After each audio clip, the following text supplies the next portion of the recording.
She was 24 years old, full of dreams, ready to build her life. Maleah Bess wasn't just a name in the news. She was a real person, someone with a bright smile and people who cared about her. Friends describe her as kind, hardworking, and someone who always looked out for others. Maleah Simmons, one of her closest friends, said, "She was family to me, always there for everyone." Maleah worked at the Westwood Apartments in Jackson, Mississippi. She had big plans for her future. But behind that smile was a struggle most didn't see. Have you ever known someone who seemed to have everything going for them, but was quietly fighting battles alone? That was Maleah. She wasn't perfect. No one is. But she was trying to make her life better, step by step. Her friends say she was mature beyond her years, caring, loyal, and yet, beneath it all, something was wrong. She felt unsafe in her own home. She was scared to sleep next to the man she married. It's hard to imagine someone so full of hope, living with fear. Her story is a reminder that pain can hide behind the brightest smiles. And what happened next changed everything. Ron Allen was 52 years old enough to be Maleah's father, a man with a past that few knew about. Maleah and Ron met sometime before their wedding day. How they met isn't fully clear, but what is clear is the huge age gap between them. 28 years. Many. A big age difference can raise questions. Is it just love? Or is there something else at play? When does an age gap stop being romantic and start becoming controlling? Some say age is just a number. Others say power and experience can create an unhealthy balance. In Maleah and Ron's case, that imbalance showed itself in quiet but powerful ways. Ron was much older, with more life experience and control. Maleah was young and still finding her place in the world. At first, it might have seemed like love, a bright spark between two people, but the difference in their ages came with a difference in power. And power can be dangerous when it's used to control, not to care. This wasn't just about two people in love. It was a story about control disguised as affection. Ask yourself, have you ever seen a relationship where one person had all the power? Where love felt more like a trap? But fast love can hide fast dangers. On February 14, 2025, Maleah and Ron got married. Valentine's Day, a day many see as the perfect time to start a love story. Friends and family might have thought this was the start of something beautiful. But sometimes, fast love can be a warning sign. They married quickly, just months before tragedy struck. When love moves too fast, it can hide the cracks underneath. Was their wedding a hopeful beginning, or a red flag no one noticed? Ask yourself, do you believe love can bloom quickly? Or is rushing a sign that something's wrong? For Maleah, what should have been a day of joy was the start of a dark journey. Behind the smiles and promises, the relationship was already starting to crack. We'll look at the signs. Friends saw the fear and control that began to take hold. Because sometimes, love isn't what it seems. Not long after their wedding, things started to fall apart. Friends say Maleah's relationship with Ron was rocky. It wasn't the loving partnership anyone hoped for. Maleah Simmons, a close friend, said Maleah moved out of the home she shared with Ron. She didn't feel safe living with him anymore. She didn't want to leave him, but she had to for her own safety. Maleah said she didn't feel safe sleeping next to him.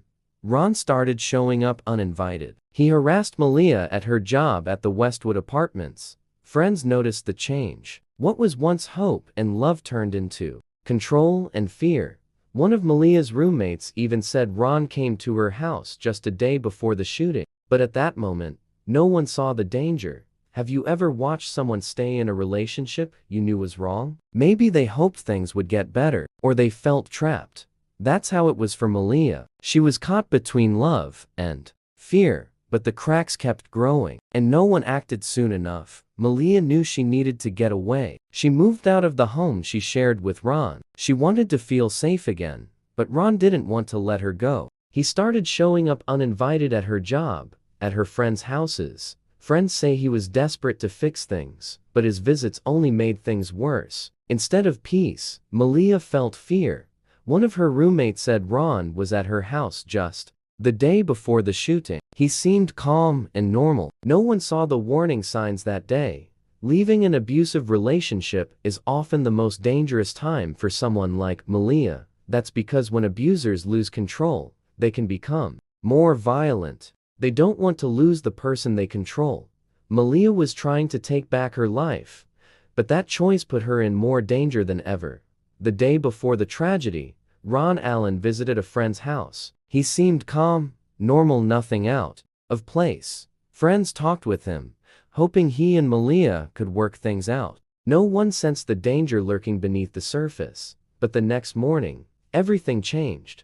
Ron showed up at Maleah's workplace, the Westwood Apartments. What started as a visit quickly turned deadly. He pulled out a gun and shot Maleah. The place went into lockdown. Shock rippled through the Jackson community. How could this happen? Was there no way to stop it? Looking back, some say the signs were there all along. The uninvited visits, the fear in Maleah's eyes, but no one acted soon enough. Did anyone see this coming? Or was this tragedy destined from the start? The shooting left the Jackson community stunned and heartbroken. Friends and neighbors struggled to process the loss of Maleah Bess, a young woman taken too soon. At the Westwood Apartments, where Maleah worked and was killed, flowers and candles began to appear. People came together to mourn and remember her. Her close friend Maleah Simmons spoke out, urging others to take threats seriously. If someone threatens you once, listen. Don't ignore it. Ron Allen was arrested and charged with murder. The community watched closely as the legal process began, but for those who knew Maleah, the pain didn't end with the arrest. They remembered her smile, her kindness, and the life she wanted to live. The tragedy sparked conversations about domestic abuse, control, and warning signs many miss. When do we start paying attention? When do we step in? Maleah's story is a painful reminder of the dangers many face behind closed doors.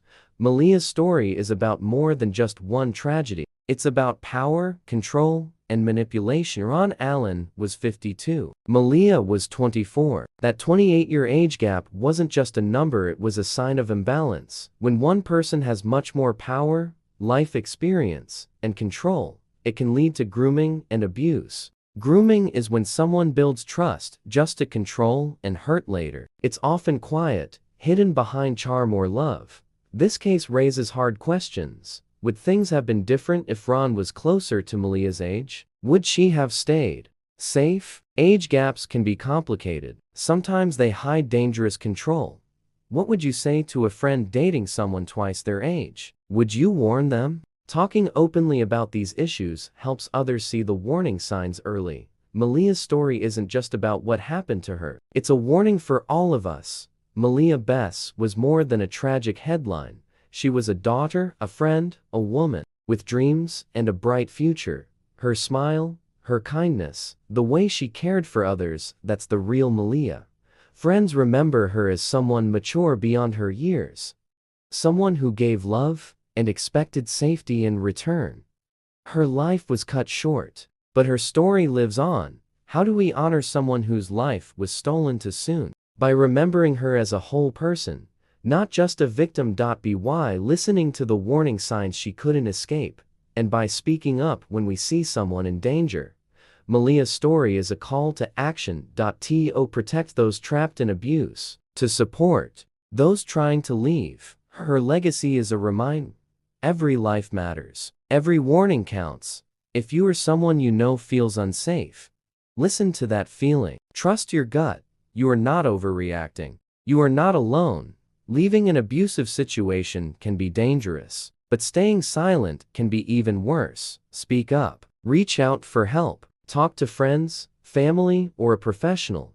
There are people and organizations ready to support you. Maleah's story is heartbreaking, but it's also a warning. Warning to pay attention to red flags. To take threats seriously even if they seem small. Thank you for watching and listening. If this story moved you, please share it. Help make sure stories like Maleah's aren't forgotten. And if you want to hear more real stories that matter, stories that might save a life, subscribe to this channel. We tell the truth, the whole truth, and nothing but the truth. Until next time, stay safe and watch out for each other.